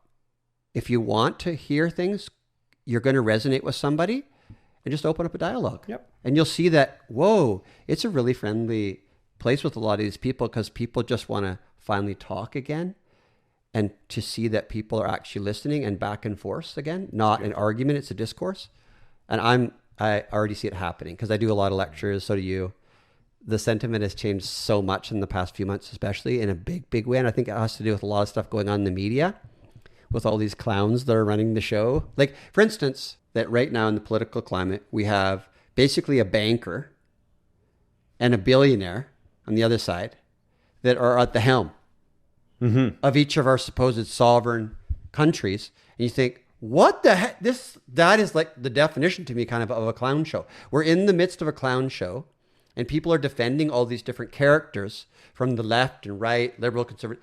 It's all a long game. And plus, you should see all of them are fueling the belief that you can deal with things and change things for the better in these times by changing the political party. Right. Which both of you and I saw, it doesn't change anything. The bureaucracy's in place. They do the same things to us as they said they wouldn't do. And basically got to see then, what do you do about that? Well, then you don't. It's basically just non-compliance. Well, as soon as you liberate yourself from the whole facade surrounding politics, you're left with a lot more energy and time to put elsewhere into things that will actually make a difference in your life. Exactly. And that was one of the things through COVID. I was invited to numerous rallies to speak at these freedom rallies. And I would generally just deny it, because I just, the message that I was going to convey was a message that a lot of people weren't ready to hear. Yes, totally. Has to be right timing. Right. But I did take the opportunity twice. And the one time there was a few thousand people there. And I remember distinctly as I'm talking, because I was following like Dr. Lee Merritt and whatever, right? And they're all talking about what's going on with COVID and the facts and the evidence and this and that. And you've got all these people, and they're going to go on a walk after the rally, right? Where we have this big stage and this big open field and big PA system. And then they're going to go for a walk with all these picket signs. And my message was basically taking individual responsibility. Yes. Change who you are as an individual, empower yourself, gather together with like-minded people, generate a sense of community, start to become off-grid, whatever, like get into these. And people systems. like that. When they start seeing that it's working, first they make fun of it, but when they see it keeps, whoa, that's interesting. Yeah. That's interesting. Well, you it was seem happy too. A lot. So there was people that were willing to receive it, but I distinctly remember the last one I did, and it was actually quite funny, where there was one individual who was standing near the stage, and all of a sudden he starts yelling, "What you talking? What you talking?" Right? Because he couldn't grasp what I was even saying, because everyone else is saying, take back our power, protest, politicians, blah, blah, blah, whatever. And I'm saying, pull back from it. Yeah. Stop engaging in that system. You're fueling it. You think that's where your salvation is going to come from, is by going to politics? You think they're going to come and save you? No. No, they're not. And to me, like you say, the protest idea, right?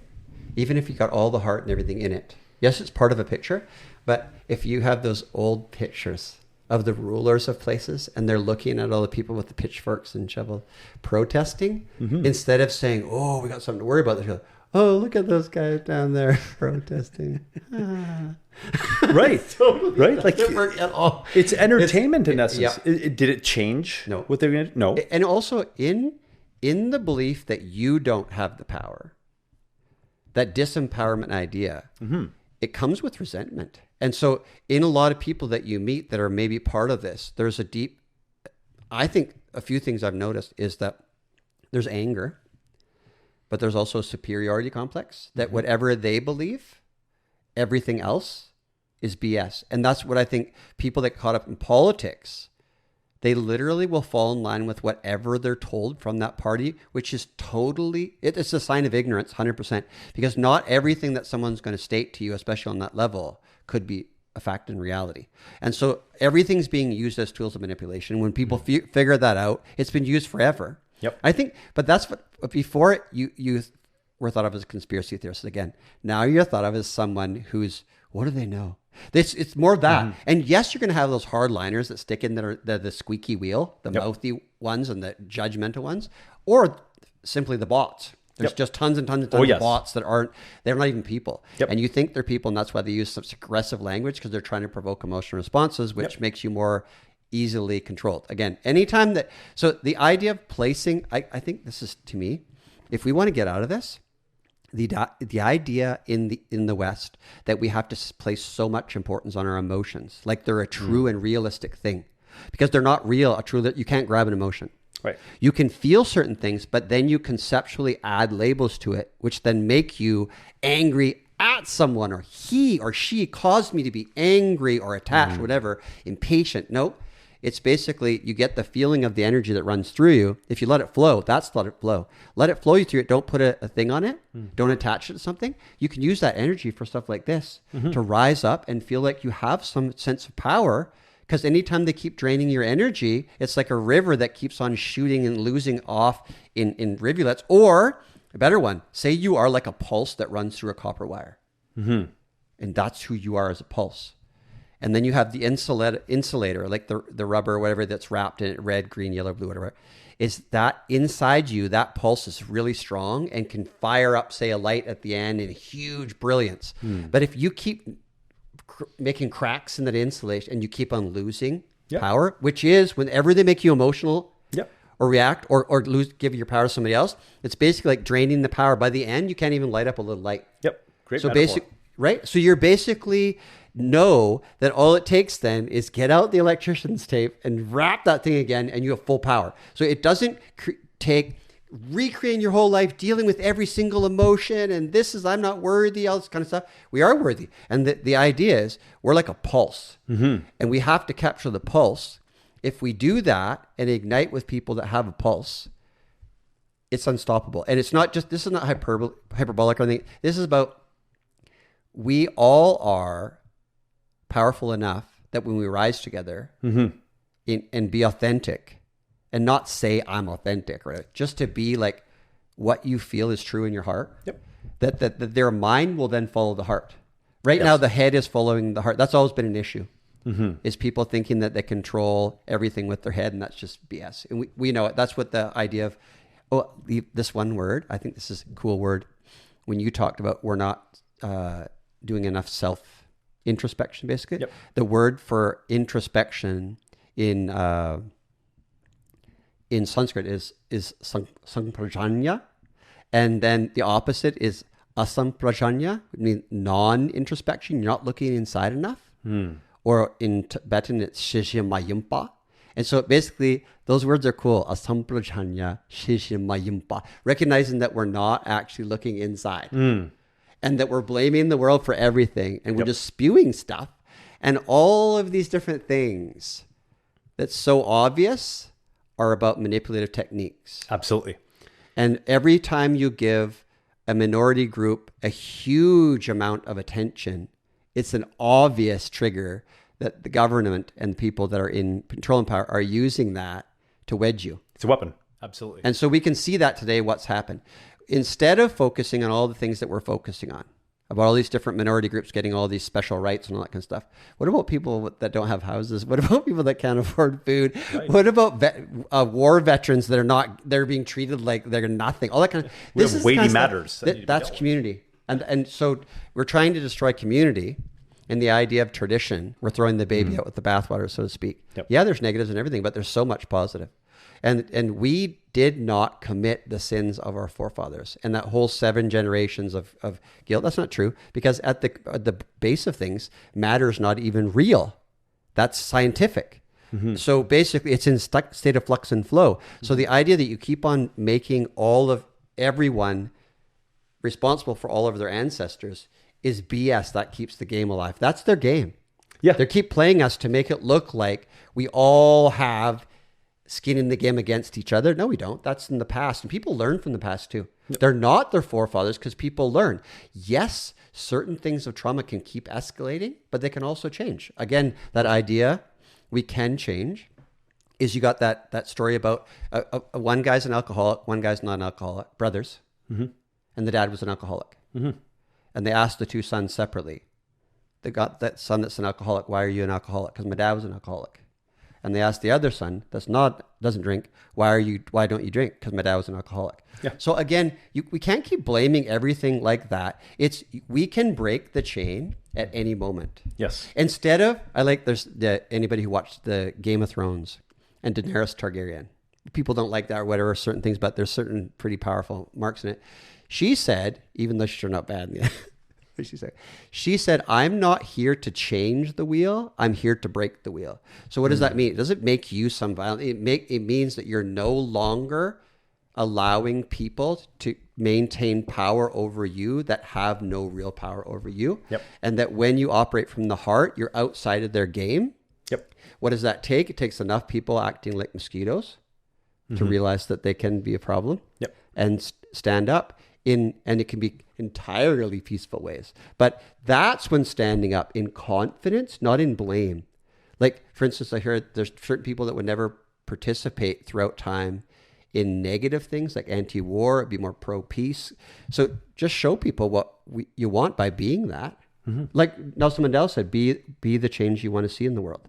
It's a misquote of Gandhi. Okay, gotcha. Okay. Gandhi didn't say it. Gandhi, that's right. And that's actually a great example. I was thinking about the example of Gandhi effect. when you were Now, Nelson Mandela had a lot of good things to say as well.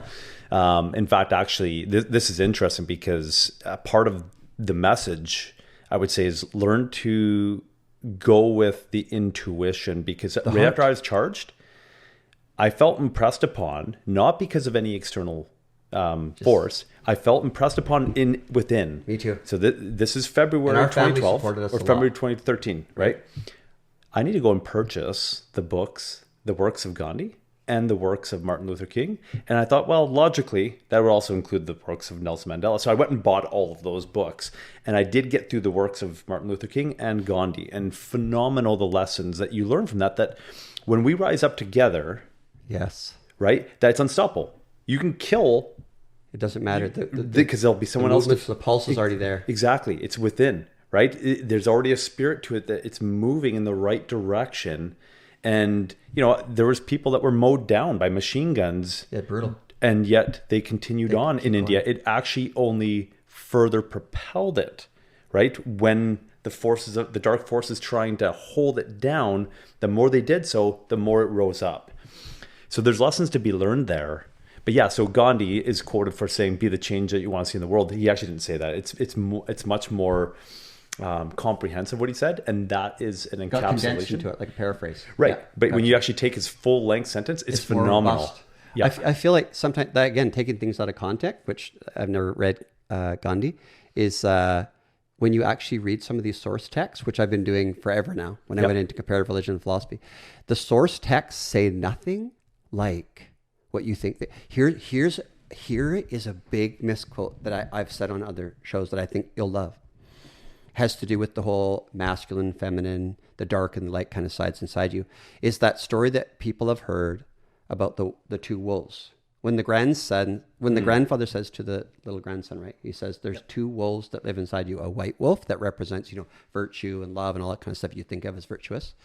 And there's a black wolf. And that represents darkness, violence, all that kind of stuff. So and the grandson says, which one wins? Yeah. He says, which one wins? And he says, the one you feed. So that's the common way of telling it amongst us. So it's basically a hard and fast rule with good and evil. But the ancients didn't think like that. They said everything's nuanced instead of flow. And in every side, there's a polarity. So in the white wolf, like I mentioned earlier, the white wolf represents, yes, love and openness and wisdom and beauty and togetherness and community, all these different things, empathy. But when it's on its negative pole, it represents resentment and constriction, fear, and all that kind of thing, right? So it's basically, there's two different poles. And then same as the black wolf, represents, yes, violence and hostility, and aggression, and patience, all the things you'd think of the fight response kind of. But in the positive light, it represents confidence, piercing intellect, skillfulness, joy, enthusiasm, right? So there's two sides. So anyway, when they tell the story, he says, which one do you feed? He says, which one do you feed? The grandson says. He says, you feed them both. Mm-hmm. Because if you just feed the white wolf, thinking it represents all the positive parts of the white wolf, Right. the black wolf is left there thinking you're trying to make it look bad. Right. Right. And so it's left there lurking.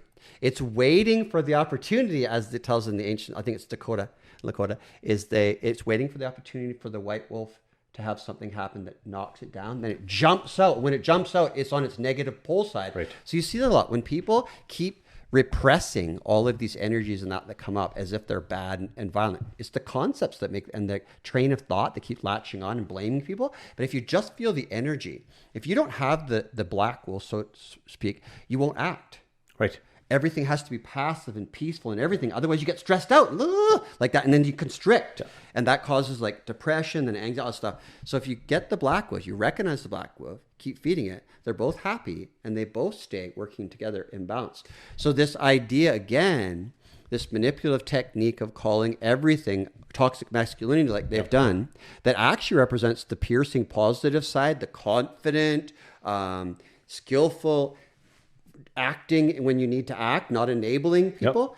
That's a distortion of ancient teaching that works to manipulate. So I love it because I feel like that's what I would love everybody to hear in these. If you can rise up and you recognize both sides of you, and you don't keep labeling the things, just go with the energies, the flows, like prana, chi, lung, pneuma, spiritus, whatever. You go with that. It can fire you up, and then you ignite your heart. Like you don't get trapped up in anger and hostility and blame and all this stuff. And why am I bad? All this back in my past. Yeah, you can do that, but it takes forever. What if you just actually engage the energies and transform them into this positive idea? And I think sometimes you do that naturally when you believe in something enough, when you're confident in something enough, and you feel purposeful. Those energies just transform and allow you to keep going. Mm-hmm. So I feel like we are obviously partaking of that. It's like an ancient, it's a legacy that we have, or a lineage, an ancient lineage we have within us that allows us to keep lit up in face of adversity. Yep. And then if you trust that more, like you said, you do, you trust it, you don't listen to anybody else. Yep. If you let that roll, you're going with it. It gets me thinking, and this goes back to, I believe the book is called, or the set of essays is Power to Love. If I'm recalling properly, it's been well over a decade since I've read it, and that's from Martin Luther King. But one of the essays in there is actually about antithesis, and that we need to be men, women of antithesis, antithetical. And he uses, I believe he uses the particular verse, be gentle as doves, but yet wise as serpents. Yes. Right? Because that is complete antithesis. And with the white wolf, the gray wolf, you have these two things that are antithetical to each other, and yet the power is found in the synthesis of the two coming together in balance. Like the lion and lamb. Like the lion, right? Exactly. And what's interesting is Yeshua in the book of Revelation is actually entitled both things within one or two verses. He is the Lion of Judah, and yet the Lamb as if slain, showing that antithetical nature. Right? And that's what we're supposed to be, is we are supposed to be dangerous and yet gentle, right? And it's obvious too, because if we are merciful and peaceful, and yet there's a ferocity to that, you don't engage thinking, how's this going to affect me if I behave this way right now? Even though you feel the thrust of it coming up. It's easy for me to say, if you have a hardcore and a hard, fast way of thinking that this is wrong and this is right, okay, so you say rape or murder is wrong. But then you have a person who's about to rape and kill someone in your house, and the only way you can stop that is to kill them. Mm-hmm. What do? Do you say that you killed that person and that is the sin, or do you let the other person die? No, you don't. If you let the person die, that's not being in the flow and being a spiritual person or anything. That's being the opposite. You just let someone suffer, and horribly so, because you wanted to stay in this peaceful aspect that is actually an form of escape. Yep. That's why sometimes you know what the danger of some of the spiritual practices too is that if you engage in a way that you're trying to maintain that white fluffy pole of the white wolf, and forget everything else, you're doing everything wrong. And they talk about that. Oftentimes, you need to get into peaceful space and to start, if it's prayer, meditation, mantra, whatever, to center yourself fully, especially if you're not used to this. And if you're fully distracted, you need to get non-distracted. But in that, then, like you said, it just starts coming out of you. We all have it, that there's like a funnel, strong funnel, a pulse in us, that it wants you to engage in a certain way. And like you said, if you're confident in that, sometimes it will be strong. It's never malicious. They talk about this, like there's different aspects of body, mind, and speech, right? Body, speech is like energies and everything they call it. But say there's 3 of body, like about stealing, taking what's not yours, killing, or sexual misconduct, raping, and things like that. And then there's speech is, harsh speech, idle speech, divisive speech, and basically false speech, kind of idea.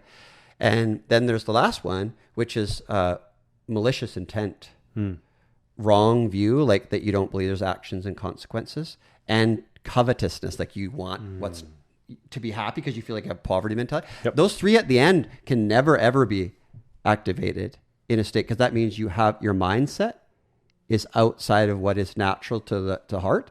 So the idea is when you're acting, you do things that might make you look bad sometimes because you know it's the right thing. And I feel like standing up when government's trying to be like the big daddy mummy figure, and they're obviously not a very good parent. Like this way, I think government, if they're trying to be a parent and take care of everybody, they're obviously a really bad parent. They're not a good parent because everybody's really divided right now. And nobody wants to follow that kind of thing. But to me, it's made up of people.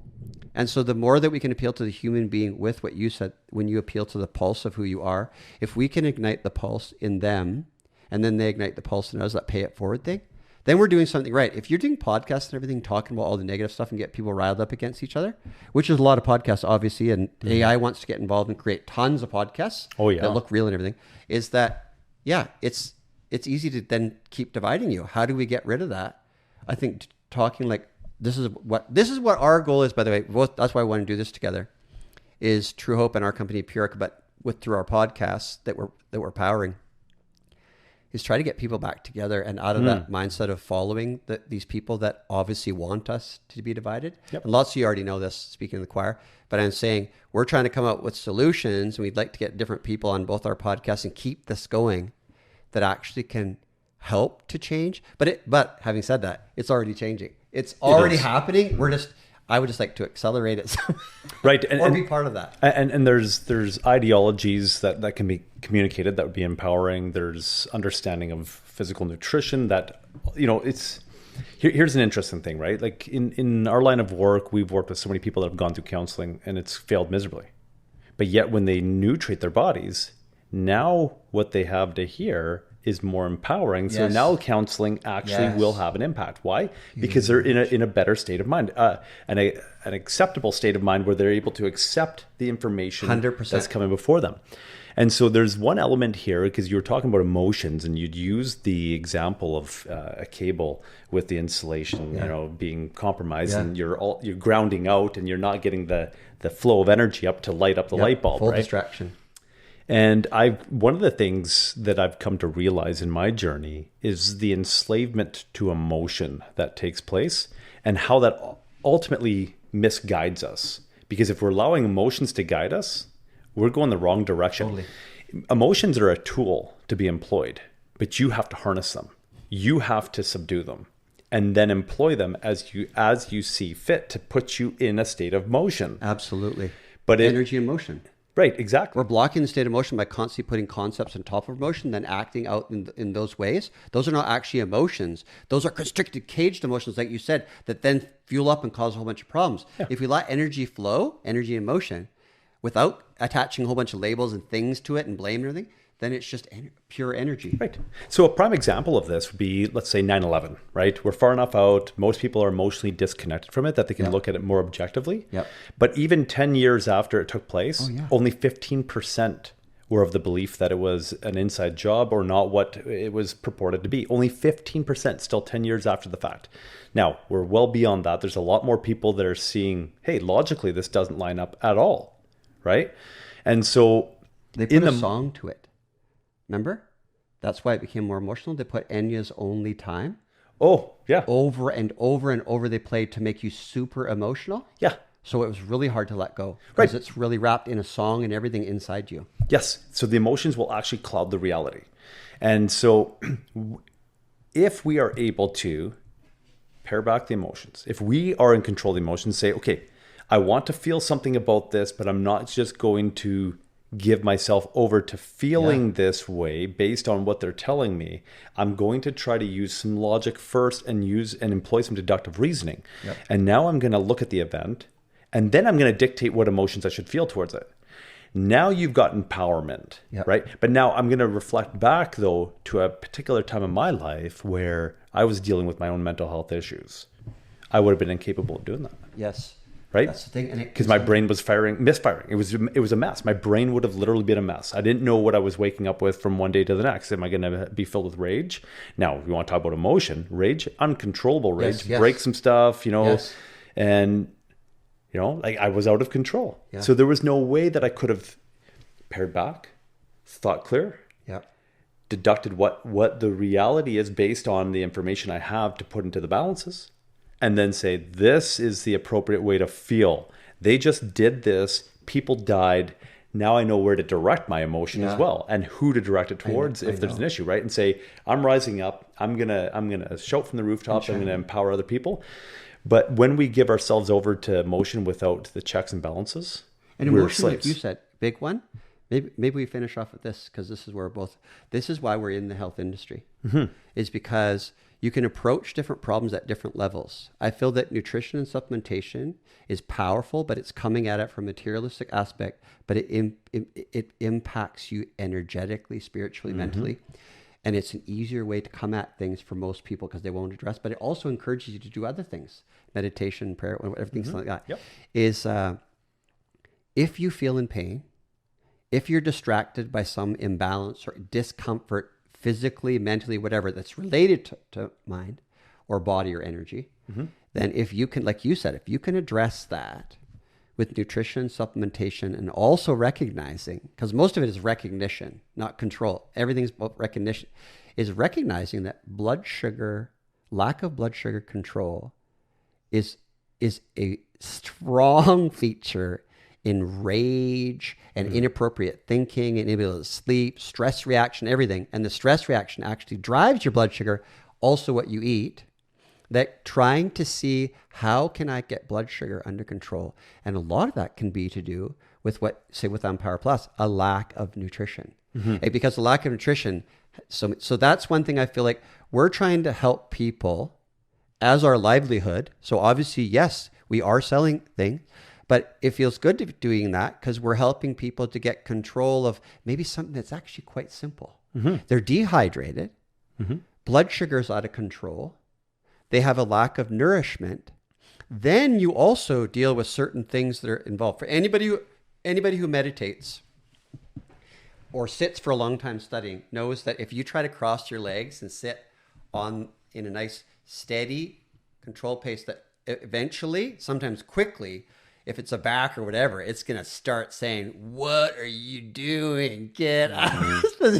So if you can give them, again, that's what we were doing with recovery. So, and then, or if your mind's going all sorts of directions in a depressive thought heavy or agitated thoughts or whatever, all over, it's very hard to rein that in at all to get any sense of centering. And then, like you said, I call it that hurricane effect. We're all like little hurricanes. The center, the eye of the storm, you see everything. You're not escaping anything. You see all of your emotions and thoughts and everything whirling around and all stuff that you're normally caught up in, but you're a silent observer in a way. You're looking at it happen, and then it starts coming down. You don't have a tendency to get caught up in it. Yes. If you're centered. To be centered, get back, body, mind, energy, all have to be in alignment. And what you and I said, we both got out of alignment during intense stress, which is easy to do, even for people like us that make the supplements. Sometimes you don't even take supplements because you're still caught up in it. Once you start doing certain things, it's undeniable the way that you feel. Oh, yeah. And if I and you, if we can do anything to help people get in that state, and that's part of our livelihood, I like that livelihood. It's a beautiful thing. It is a beautiful and you brought up an example that everybody can relate to, and that's the whole blood sugar thing. You will not find me making an important decision while I'm hangry. You're hangry. Absolutely not going to happen, because it's going to be a misguided decision. I know. And so how much, we see this when we have any dysfunction in the body, it's going to impact Change everything. the direction that we go. Everything. Regardless of whether they're cognizant of it or not. And I can look back and say, this is where I've gone wrong in my battles, and this is where I've gone right in my battles. And I can correlate that with where my mental headspace was, given how much I was nourishing my body and how much I was nourishing spiritually, right? Absolutely interconnected. You can't neglect one and flourish in the other, right? Absolutely. I feel like that was an awesome podcast for me anyway. That was very, very enlightening, entertaining for ourselves, even if you don't resonate. So thank you very much. So again, Jason from Swallow the Truth. We'll have more conversations, the two of us. Try to keep them shorter. Maybe not. Might not be successful. Well, maybe we'll break this one up into a few episodes. Who knows? Do that too. Yeah. So thank you very much, David. Well, thank you for having me on. And yeah, so David with Truecast or Truehope Cast, the official podcast of Truehope Canada. And it's a beautiful thing to be in, well, one, you're home here in the studio, but it's a beautiful thing to be in collaboration with 100%. Other companies that are really just being a blessing to people. And ultimately, I mean, at the end of the day, we hear it, saving lives. Yes. Like we're changing lives. Yes. But in some instances when it's so dire, 100%. we're saving lives. And that's such a beautiful thing to be a part of. And we're both going to keep standing. So look forward to more of us. Awesome. All right. Thanks, David. Thank you. See you, everyone.